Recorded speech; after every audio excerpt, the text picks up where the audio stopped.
Welcome back in Alive Now. I'm Austin Westfall. Let's get the latest on President Trump's swing through the Middle East. Dr. Alon Burstein is here to break down everything we've learned this week. As always, Alon, it's good to see you. There's a lot to talk about. Let's start off with a little bit of what we've been hearing out of Trump taking questions on Air Force One. He was asked today whether Israel has been an obstacle to peace talks in Gaza. He didn't answer the question directly. Instead, he once again mentioned the idea of the U.S. taking over Gaza, saying, quote, "I'd be proud to have the United States have it, take it, make it a freedom zone, let some good things happen," unquote. Is it probably smart of Trump alone to not directly answer that question? If Trump was so inclined, could he have an argument that Israel is acting as a barrier to peace at this point?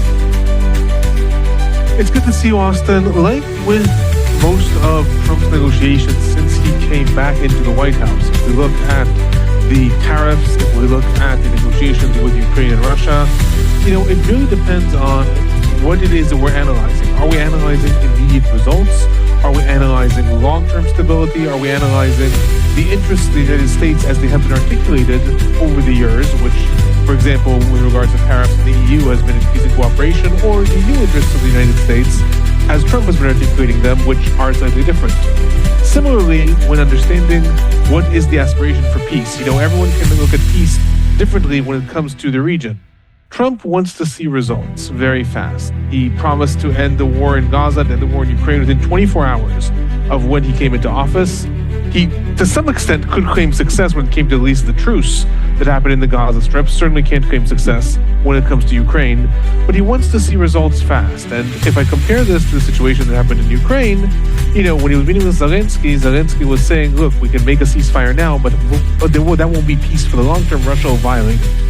Similarly, when we look at the situation in the Gaza Strip, what we have right now is a complete stalemate between Israel and Hamas when it comes to the negotiations. The way the original deal between the sides that was articulated by Biden now exactly a year ago was the 23rd of May last year, the first time this deal was proposed, and eventually Trump pretty much forced Israel to accept it in January. The way this was articulated, the first phase of the truce happened the way it was supposed to happen, but then this was supposed to automatically lead into a second phase of the truce that would be negotiations for a long-term ceasefire, an end to the war, idea of withdrawal, complete freedom for all the hostages, and things like that. To large extents, Israel has been the one that has not agreed to go forward with that, because Israel has said that it is not willing to end the war. It is not willing to just have the idea of withdrawal from the Gaza Strip, even if this means all the hostages come home, because then Hamas remains in power. The deal previously, the way Biden had articulated it, didn't really say what happens then, who stays in power in the Gaza Strip. Israel has said that it wants total victory over Hamas, and if we look at the immediate result, if Trump would like to see a ceasefire, a truce, and the hostages coming home, then yes, one could make a valid claim to say, look, Hamas is saying we'd like to go ahead with the second phase of the deal. We'd like to have a complete ceasefire. We'd like to have an idea of withdrawal. Hamas has agreed to almost a 5-year ceasefire. Israel's not agreeing to that. Israel's claim, in turn, is that, well, that's not going to be a peace between the sides. That's just going to lead us back to October 7th, the way it was before. One thing I will say when it comes to Israel's rhetoric, Israel is seeing that Trump is turning away from the Israeli narrative and much more embracing the narrative of well, you could have a ceasefire and the hostages come home, which is really what's important to Trump personally. He's really taken an interest in the hostages. Israel's starting to see that, and so Israel's almost escalating the rhetoric. If in the past it was talking about total victory, which is something very amorphous, we've talked about that over the years, or I guess by now, over the years, I was going to correct myself. Now, in the last couple of days, Israel's been talking about the complete surrender of Hamas. That's a different term. And I don't think it's coincidental that Israel's all of a sudden saying it's not something that's amorphous that you can say, well, you have total victory because the hostages came home. No, now Israel's already talking in terms of we demand complete surrender of Hamas, which to some extent is saying we don't want the deal that Hamas may be putting forward or that Qatar may be trying to convince the United States to go forward. We want something else. And as far as Trump is concerned, wanting a fast deal, wanting things to just come to a freeze right now, yes, I can see that he's getting aggravated with Israel's position. Taking a look at Gaza, Trump has mentioned Gaza quite a bit on this trip alone. Let's talk a little bit about Hamas. Specifically, we saw Trump arriving in Qatar. This is Air Force One arriving there. Trump held a roundtable with top Qatari officials this week where he said Hamas is going to have to be dealt with in Gaza. Alon, how does Qatar likely feel about that? Hamas's external leader was staying in Qatar up until his assassination. He was staying in Qatar, and most of Hamas's external leadership right now, the entire council that is the leadership of Hamas, does reside primarily in Qatar. They move around a little bit. Some of them are in Turkey, sometimes in Egypt, but primarily they are in Qatar. You know, Qatar is an extremely interesting country. It's an extremely interesting country because of its geographical location. I've told you that I plan to get a map of the Middle East behind me, but I don't have one yet. But its geographical location puts it between Saudi Arabia and Iran, close in the area of the Persian Gulf. Trump said they wanted to maybe change the name to the Arabian Gulf, but the Persian Gulf. And to some extent, it does not have a very strong army, but it has managed to survive by being friends with everyone. It negotiates openly with Iran and also used to fund ISIS, and at the same time house the US fleet. It acts as a courier between Hamas and Israel and is friends with everyone. So to some extent, what Qatar will do will probably be to try to placate all sides, try to befriend the United States and say, sure, if you want to deal with Hamas, that's okay. Meanwhile, they will probably be the ones to offer Hamas safe haven, to do all kinds of things, not in the sense of betraying the United States, just that's their MO. Their MO has constantly been throughout their entire history, maintain friends with everyone, and they're one of the only countries that has managed to succeed. I think what Trump is saying, though, when he says Hamas has to be dealt with, is leaving it vague on purpose. Because right now, what we have, again, is a situation where de facto, Hamas is the only government in the Gaza Strip. Israel does not want that to continue. The United States does not want that to continue. At the same time, Israel has refused to have the Palestinian Authority come in and be the government in the Gaza Strip. So then what do we have? Like, what is going to be the next thing? Is it going to be someone replacing Hamas? Is it going to be Israel's total victory over Hamas? Is it going to be an Israeli administration or United States administration? When he says Hamas is going to have to be dealt with, it's deliberately leaving it vague so that possibly what that means is that the Hamas leadership will go into exile. Possibly what that means is that Hamas will be dismantled militarily, but will be part of the governing units in the Gaza Strip. I think he doesn't know. He doesn't know what the sides are going to agree to, and he's almost inviting Qatar to say, come up with a formula. Come up with a formula that lets me say Hamas was dealt with. If that formula is they've been dismantled, great. If that formula is that they've changed their name and they've become the new moderate government in the Gaza Strip, I think Trump would be fine with that too. If they've changed, he's just trying to come up with a formula and saying it'll have to be dealt with and almost inviting Qatar. So do that. Come up with a formula that we can all live with. Alon, I got to ask you about one of the bigger stories of the week, the Qatari Air Force One story.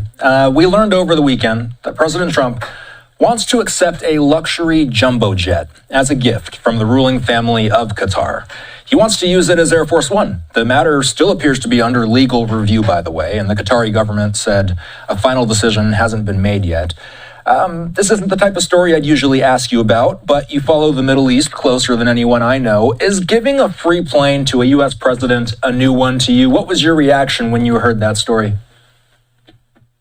It's a new one, for sure, but a lot of things that have been happening surrounding Trump's visit to the Middle East is a new one. Look, Trump, everything in the world has been said about him, but some of the consistent things are he's unpredictable, so you can get him to switch sides based on if he likes you or not. He is very emotional. He likes flattery. He likes when people look up to him and look up to the United States. We've seen every person, every world leader that has come to the United States has brought him a gift. Very, very symbolically, each time it's a different gift. Never brought a plane, but every time has brought him a gift. But one of the things that we're seeing is that the Middle East leaders know very well that they need to stay on Trump's good side. You asked me in the past when we were talking about Netanyahu, is he looking at that meeting of Trump and Zelensky and thinking that could be me? Every leader is looking at that and thinking that could be me, and therefore I need Trump to like me. So the fact that Qatar has given this plane to Trump and said this is, to honor you, doesn't surprise me. Every leader in the Middle East has tried to do something to that effect. Saudi Arabia, just as a small example, commissioned a mobile McDonald's unit to follow Trump around wherever he went in Saudi Arabia because it is world famous how much he likes McDonald's. And should he want to have a Big Mac while on Saudi soil, there was a mobile McDonald's that was following him around wherever he went. That's a, albeit smaller example than a new plane Air Force One, but to me, it comes from a similar place. It comes from the place of the leaders saying to Trump, I want to be your buddy. It's not just about what is good for the United States and good for our countries and geopolitical arrangements and previous alliances. I want you to go home and think, I like this. I like that person. And one thing I'll say, and we may bring it up later, but one thing I'll say with regards to where this sort of bore fruit was in Trump's speech in Saudi Arabia twice. He says to bin Salman, the crown prince, how much I love this guy. How much I love this guy. What won't I do for him? You see bin Salman sitting there and going like this. The two leaders, that is more meaningful to some extent in the current world of diplomacy with Trump than any deal that you sign. We've seen this with the Iranian deal and in the past of Trump's first presidency. Any deal that you sign, Trump can walk away from. If he likes you, if you have good relations between the leaders, then you're golden. That's how I read this Air Force One. Obviously, there's a lot of rumors and speculations, espionage. I mean, the Secret Service, I wouldn't want to be in their position trying to understand what this plane is.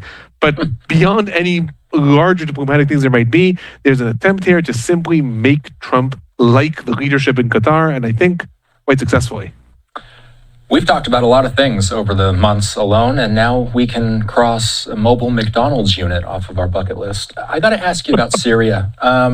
Syria was another big part of this trip alone. Late last year, just to catch everybody up, we remember when opposition forces toppled the Assad regime. The head of those forces, and Syria's current president, is Ahmad al-Shara. Trump met with him earlier this week, which would have been unthinkable months ago. In fact, the U.S. once offered $10 million for information about his whereabouts in relation to his previous connection to al-Qaeda in Iraq. So, Alon, how did we get here, and what has al-Shara done to get Syria in the U.S.'s good graces? The arc of Ahmad al-Shara has been very interesting to see over the last several months. He started, just a brief moment of history. Like you said, he started actually as an Al-Qaeda member, and he was part of Al-Qaeda in Iraq. He was then sent to Syria. Now I'm talking about in the early 2011, 2012. He was sent to Syria to establish Al-Qaeda in Syria. Then he broke with ISIS, and he was the leader of Al-Qaeda in Syria. And then he broke with Al-Qaeda and formed his own Syrian branch. And really, that arc is part of the development from being a global jihadist to a local Syrian. He really took on the identity of an Islamist, but a Syrian Islamist, someone who worries about Syria as a Syrian national. Then, when the time was right, after Israel pretty much had weakened Hezbollah and Iran as a result of the Israel-Hamas war, eventually his forces launched their surprise attack, deposed Assad within a week after 13 years of a civil war, deposed Assad within a week, and he becomes the new president. At this point, now we're talking about at the end of 2024, no one really knew what's the trajectory. Who are we dealing with? And he really took a lot of steps to show that he has trying to shed his old personality, the old jihadist. First of all, he reverted back to his name. We're calling him Ahmad al-Shara, but until then, he was known as Abu Muhammad al-Julani. He was known through his jihadi name that he had taken on when he was underground. He reverted back to his old name as a symbolic way of saying, I'm no longer a jihadi fighting against the Assad regime. Now I'm a respectable individual. One of the things we also saw, which also is important to Trump, is how people dress. We saw over the course of the first month that he took over, he stopped wearing his military uniform, then gradually put on a button shirt, and then at the beginning of January started wearing a suit. That matters. It matters in terms of what you're signaling to the world. What are you? Are you a resistance fighter? Are you still seeing yourself as a revolutionary and Islamist? Or are you dressed like the way Western, quote unquote, world leaders want to see you? Alongside that, other things that he has done in terms of policies in Syria. He has tried very hard to unite the different factions within Syria. Within the Syrian civil war, we had a couple of major factions. There were the Kurdish forces, the Islamist forces, the Druze forces, ISIS. And then we also have like dozens of smaller militias. He tried very hard to unite the different militias into one more nationalistic army that has really created a lot of favor with the world, trying to say Syria is not going to fall apart into now warring factions like we saw Afghanistan fall apart every time there was a new leader that came up, but instead they're all going to come together. He also issued a lot of different decrees with regards to not persecuting the members of the former regime, not persecuting Alawites by and large. There have been a lot of cases of intercommunal violence, and Israel has also intervened to protect the Druze population in Syria. But broadly, he has really shown the West that he would like to disassociate from the previous ethnic divisions in Syria and move towards a different direction. In addition to that, a couple of other things that have been important is, number one, he has kept the doors open. He is talking to the West and has said that he would like to turn that way, but he hasn't kicked Russia entirely out of Syria yet, signaling, you want to come to me, i.e. you, the West, want to come to me, because otherwise Syria could go a different way. He'd rather go with the West. He hates Russia. He hates Iran. He hates China, all the countries that helped back up the Assad regime. At the same time, he needs some way to survive. So he signaled to all the sides, I can go in your direction, but if you don't accept me, I will have to go the other direction. And that has really been, I would say, an intelligent move. The last thing I'll say is he really played his allies to his favor. He has built a close alliance with Erdogan in Turkey. He also worked very hard to forge a good relationship with bin Salman, the crown prince, and he got those two figures to convince Trump this is something that's worthwhile. According to rumors, he promised Trump also a lot of things. He promised Trump that he would promote the building of a new Trump Tower in Damascus. Qatar gives a plane. Saudi Arabia does what it did. Everyone's trying to do something to get Trump to like you. He also promised Trump that he would give the United States a lot of concessions when it comes to the energy production in Syria. There are rumors that I will say are very unsubstantiated that he alluded that he would be willing to even possibly normalize relations with Israel. I don't think we're there yet, but I think that he is trying to show Trump, look, I'm worth your investment at this point. You invest in me and help stabilize my regime. And in turn, what do you want in the Middle East? You want good business with the United States. You want stability, and you want to see peace in the region. You want to at least not see war. I can deliver all those things. I think he did that very well. And right now, he's reaping the rewards. This is a photo we've been looking at of him with the Crown Prince, Mohammed bin Salman. This is the photo they took during the meeting. Expanding on the Syria piece of this, does it seem so far that it's likely that this new iteration of Syria is actually going to be more attractive to the West in the long term? Do you foresee this relationship running into any obvious challenges eventually, aside from the Russia, China, Iran piece of this? So it's important to note that while I said that he's worked very hard to unite all the factions, they're not united. They're not united yet. There could still very well be a fracturing apart of the different parties within Syria and turning inward once again into civil war. Again, we saw this in examples in Afghanistan. We saw this with examples in Libya. We have seen a lot of examples when the dictator is toppled. That doesn't mean that you enter into an era of stability. He, again, is playing his alliances very well. So he's forged an alliance with Turkey. It's going to help. The PKK has just disbanded and declared a ceasefire. That is going to help him in the sense of the Kurdish sort of fervor for violence is going to help. But there are still militant Kurdish forces within Syria.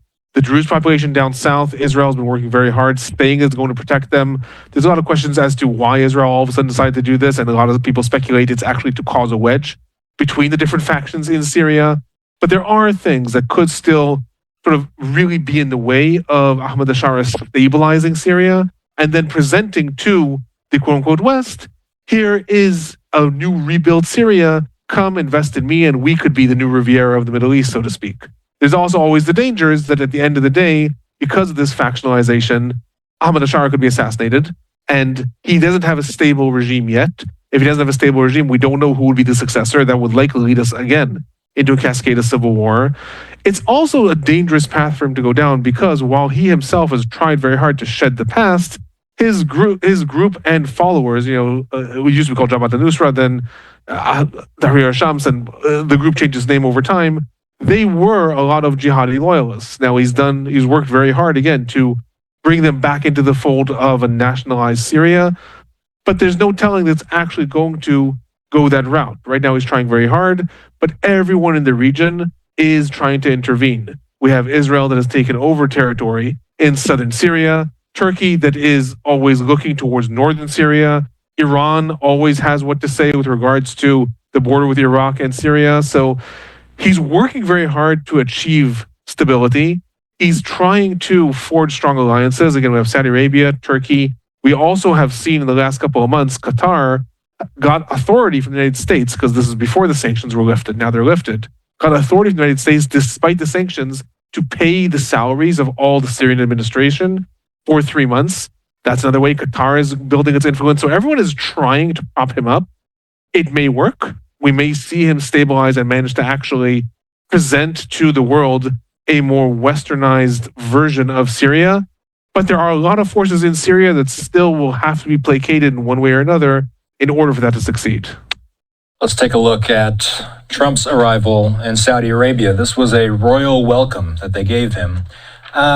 Trump signed several new deals with Saudi Arabia this week. The president made a pitch to Crown Prince Mohammed bin Salman to join the Abraham Accords alone.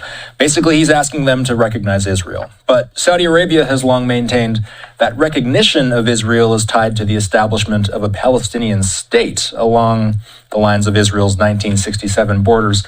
Alon, do the Saudis have an appetite to join the Accords? At the moment, it does not look like they would need to. You know, one of the things that we've really seen has been interesting in the current version of Trump and the Middle East is that, you know, like I said in the past, one of the most consistent things about Trump is whatever my predecessor did, I am going to do the opposite. That is something that has been very, very important for him every time he comes into office. And then we have to look, who was his predecessor? When it came to his first presidency, it was Obama. Obama had a terrible relationship with Israel Netanyahu and had worked very hard to rebuild the relationship between the United States and the Muslim world. The Biden administration, in turn, while it has been said, a narrative has been built that it was not as supportive of Israel, the fact is that materially and in the United Nations, it was one of the most supportive administrations of Israel. And in turn, Biden had a lot of personal issues with the Crown Prince for his involvement in the assassination of the Saudi reporter Jamal Khashoggi. And in addition to that, Biden had also conditioned any deal for security defense between the United States and Saudi Arabia on normalization with Israel. All of a sudden, in comes Trump, and once again, we're seeing that he is pretty much doing the opposite. He, is still on Israel's side, but he said, "Yeah, you know what? I don't need Saudi Arabia to normalize relations with Israel. If that doesn't work right now, that shouldn't hold up our deals." He specifically and explicitly said in his speech in Saudi Arabia, in the past, our leaders have thought that they should be the moral compass of foreign leaders. I don't think we should anymore. That was specifically addressing bin Salman and saying, I don't care if you were involved in that assassination. Trump said some very surprising things in that speech in Saudi Arabia. Among others, he said that different quote-unquote state builders from the West have tried over the years to impose their ways on the Arab and Islamic world, and that was a mistake, and the Muslim world should build itself up. These are things that we did not expect to hear from Trump, and really the only way that I think we can read them is he saw that Biden had a relatively bad relationship with a lot of the Middle East leaders. Biden conditioned a lot of U.S. supported deals on people upholding human rights, democratization, and Trump is saying, I don't need to do that. I don't need to go down that route. And all of a sudden, he's making all kinds of speeches in Saudi Arabia about the fact that actually we have a lot to learn from the Islamic world, and the Islamic world has really built itself up. I mean, just as an anecdote, I'll say there is a very famous Saudi academic who was looking at Trump's speech, and he said, this could have been written by Frantz Fanon, who was a 20th century Marxist. Like he was saying, this doesn't sound like the Trump who said that Islam is the enemy of the West, that the Trump that said that the Quran is filled with preaching towards murder. So we've really seen a change. And then, linking back to your question, does Saudi Arabia have an appetite for normalization relations with Israel? I think in principle, yes. The Saudi Crown Prince would like that direction long term. But right now, he's lost the urgency. He no longer needs that as a way to sort of buy in good favor with the United States. And so at this point, I don't see it happening without any progress really towards maybe not a Palestinian state, but at least a resolution of the current war and possibly things dying down. In the past, he was very pressured to do that. Right now, he has absolutely no need. One more thing before we go. We started this conversation by talking a little bit about Israeli politics. We're looking at the silhouette version of the Tel Aviv skyline. So Trump visited Saudi Arabia, Qatar, and the UAE on this trip alone. It's hard to ignore that he didn't visit Israel. Has Netanyahu had anything to say about Trump's Middle East visit? The fact that he didn't visit Israel is glaring. And again, I'll say the last president that did that was Obama in his first Middle East trip. He came to Istanbul, Turkey, and Cairo in Egypt, and also bypassed Israel. And then that was heavily criticized. In the current situation, though, Netanyahu is really in a bind. He cannot afford to alienate Trump. Unlike even Ukraine, where they obviously need the United States support, but they're also looking to Europe and they're looking to other countries that might be able to supply them if the United States backs away from them. Israel has no other major ally. If Israel would lose Trump's support, if it would lose both the U.S. armaments or the U.S. veto in the United Nations, Israel is standing alone. So to some extent, Netanyahu is in a much more vulnerable position when it comes to criticizing Trump. And that is one of the reasons that we have heard nothing out of Israel with regards to this trip. Israel is right now in an extremely weakened position. If we're looking back at these pictures of Netanyahu and Trump, that meeting that happened in February where Netanyahu was the first world leader that was invited to meet Trump. Trump is talking about anything that Israel wants to do. He's going to support them. He's going to take over Gaza. Now, all of a sudden, we have a situation where Trump is sitting in Saudi Arabia. He's signing massive weapons deals that Israel does not want to see signed with other Middle East countries. There were reports that a month ago, when Netanyahu was in the White House, he specifically asked Trump to not remove the sanctions off of Syria and to make sure the sanctions remain. We now see Trump goes to the Middle East, doesn't consult with Israel, simply removes the sanctions on Syria. We have a lot of reports that the United States is moving more and more rapidly towards a deal with Iran. Vice President Vance said just a week ago that maybe Iran will still be allowed to enrich uranium. There is a lot of fear within Israel about the fact that Trump seems to have turned not away from Israel, but opened towards the other Middle East countries and seeing the point of view of America first, as far as he's concerned. There was actually a report that was in one of the Middle East outlets that was quoting the State Department that said, we are on Israel's side, but we are going to do what's right for America. And what's right for America right now is to end the war in Gaza. That's a threatening message almost to Netanyahu, who is saying, I don't want to end the war in Gaza until Hamas surrender a total victory. But because Israel is in a very weakened position with regards to the ability to criticize Trump, what it is doing, what Netanyahu is doing, is the safest course, saying absolutely nothing, not criticizing, not praising. We have seen almost radio silence coming out from Israel with regards to Trump's visit. All we are seeing is every single day, there are leaks that are coming out from anonymous sources in the Prime Minister's office, clearly from the Prime Minister in Israel, that are saying if a deal is not signed by the end of Trump's visit, Israel is going to go ahead with its major expansion, Gideon's Chariots, the major operation in the Gaza Strip. Israel is repeatedly threatening that, anonymously, but is repeatedly threatening that. I don't think that Israel wants to say that publicly. I don't know if that will actually happen, given the current balance of power between Israel and the United States. But that is the only thing that Israel is saying. It's sort of saying, we're not involved in the talks. Trump is not consulting with us. So we said that we're going to go ahead with this operation, and we will likely go ahead with this operation. We will see if that actually happens. Alon, as always, good to see you. Go give Alon a subscribe on his personal YouTube channel. He does his own very informative updates on the Middle East. Alon, as always, good to see you. Have a good rest of your night.